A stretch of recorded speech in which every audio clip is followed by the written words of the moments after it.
বালি বিধানসভা কেন্দ্রে তৃণমূল বিজেপির ধর্মীয় রাজনীতিতে সরগরম। তৃণমূল প্রার্থী কৈলাস মিশ্রর নাম সংকীর্তন অনুষ্ঠান বন্ধ করতে কেন্দ্রীয় বাহিনীকে সঙ্গে নিয়ে নির্বাচন কমিশনের আধিকারিকরা। ভোট যতই এগিয়ে আসছে, বালিতে রাজনীতির উত্তাপ ততই বাড়ছে। বালি বিধানসভা কেন্দ্রের বিজেপি প্রার্থী সঞ্জয় সিং এর সরাসরি অভিযোগ, আদর্শ নির্বাচনী বিধিনিষেধের সময় নির্দিষ্ট অনুমতি ছাড়াই তৃণমূল কংগ্রেস প্রার্থী কৈলাস মিশ্রের দলীয় কার্যালয়ের সামনে মঞ্চ বেঁধে চলছে নাম সংকীর্তনের অনুষ্ঠান। বিজেপির নির্দিষ্ট অভিযোগের ভিত্তিতে নির্বাচন কমিশনের প্রতিনিধি দল কেন্দ্রীয় বাহিনীকে সঙ্গে নিয়ে ঘটনাস্থল পরিদর্শন এবং উপযুক্ত প্রশাসনিক অনুমতিপত্রের কাগজপত্র দেখতে চান এবং নির্বাচন কমিশনের প্রতিনিধির সরাসরি বক্তব্য, উপযুক্ত অনুমতিপত্র না থাকলে এই অনুষ্ঠান মঞ্চ খুলে দেওয়া হবে। আমি আমার হাসি পাচ্ছে। এই যে প্রোগ্রামটা যেটা দেখছেন, এটা হচ্ছে হরিকীর্তন হয় যাকে বলি আমরা, যাকে সুন্দরকাণ্ড পাঠ বলা হয়। সেইটা এখানে প্রায় প্রত্যেক বছরই হয়, এখানেই হয়। মন্দির আছে আমাদের এখানে, তার সামনেই হয়। এখন মন্দিরের পাশে আমার পার্টি অফিসও আছে। এখন পার্টি অফিসের পাশে কেউ যদি হরিকীর্তন করে, তাই জন্যে বিজেপির ক্যান্ডিডেট কমপ্লেন করেছে যে এটা খুলে দিতে হবে।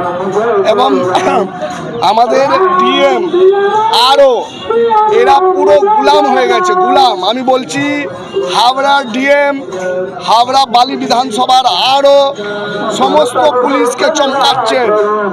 এইটা তো পলিটিক্যাল প্রোগ্রাম লাগছে কোথাও দেখুন তো একটা এইটা ভক্তির, এইটা ধার্মিক প্রোগ্রাম। তার জন্যে যারা বলতো যে বাংলায় পুজো হয় না, তারাই আজকে এই পুজো বন্ধ করতে পুলিশ সিআরপিএফকে পাঠিয়েছে। বলুন, এই বিজেপি বলে হিন্দুর পার্টি, তো বালি মানুষ তাকে ঠিক জবাব দেবে, কে হিন্দু আর কে ঢঙ্গি, দুটোই জবাব দেবে। সে বন্ধ করে দিন। যারা আয়োজন করছে, যারা পুজো, আপনারা জানেন পুজো করলে সংকল্প হয়। কালকে সংকল্প হয়েছে, 4 সপ্তাহ অবধি এটা চলবে। এখন এই হিটলার শাহী দিল্লি জমিদার এরা যদি চায় যে বাংলাতে পুজো পাঠ বন্ধ করে দেবে, বিজেপি এটা চায়, আসুক করুক, এসে করে দিক না, খুলে দিক না। যারা বড় বড় হিন্দু সম্রাট হয় তারা দেখুক যে আপনাদের এই পাঠানো যারা অবজারভার, যারা আরও যারা আমার কাছে অডিও রেকর্ডিং আছে, আমি দেবো 2 দিন মধ্যে। আরও বলছেন যে ডিএম ম্যাডামকে সাসপেন্ড করে দেবে আপনাদের বিরুদ্ধে যদি কাজ না করেন, তো আমি দেব, আমি প্রমাণ দেব। সে ছেড়ে দিব, এটা পলিটিক্যাল কারণ। একটা পুজো হচ্ছে, তারা প্রত্যেক বছর করেন, এদেরকে জিজ্ঞেস করুন যারা করেন। এবং তারা পুজো করছে, ওইখানে পুলিশ সিআরপিএফকে পাঠিয়ে দিচ্ছে পুজো বন্ধ করো। তারা আবার হিন্দু, লজ্জা হয়, এদের হিন্দু হওয়াটা লজ্জা হয়। আমি একটাও আমার ফ্লেক্স আমাকে ভোট দেন এরকম কিছু ভোটের প্রচার থাকলে সে বলো, আর যদি আমার নাম নিয়ে আপত্তি হয়, পুজো হোক, আমি আমার নামটা মুছে দেবো এখান থেকে। পুজো হোক, নামটা আমি মুছে দেবো, কিন্তু পুজো বন্ধ হতে দেবো না। এই বিজেপির কোনো নেতার বাবার ক্ষমতা নেই এই পূজাটা। বিষয়টা হচ্ছে নির্বাচন কমিশন বিধি। ওইখানে একটা কথা আমি বলি যে ওরা ওইখানে নির্বাচনী কার্যালয় করে রেখেছে, তার ভিডিও, তার সব কিছু আমরা নির্বাচন কমিশনকে দিয়েছি।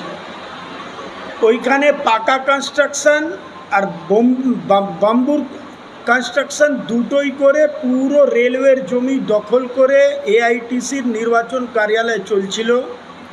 আমাদের অভিযোগ দেওয়ার পর এইখানে যে বেলুর ওসি ছিলেন, উনি কিচ্ছুই করেননি। আমরা আরওকে 3 বার রিমাইন্ডার করেছি। এখন ওইটাকে বাঁচাবার জন্যে ওরা এই কাজগুলো করছে। যারা রাম মন্দির নির্মাণের সময় এখানে মন্দিরে পুজো করতে দেয়নি, যারা অক্ষত বিতরণ করতে দেয়নি, তারা আজকে হিন্দু সেজে ওইখানে বসে আছে। মানুষ জানে যে এইটাও বাঁচার লড়াই করছে, কিন্তু নির্বাচন কমিশনকে এইটা কিন্তু করতেই হবে। কেন?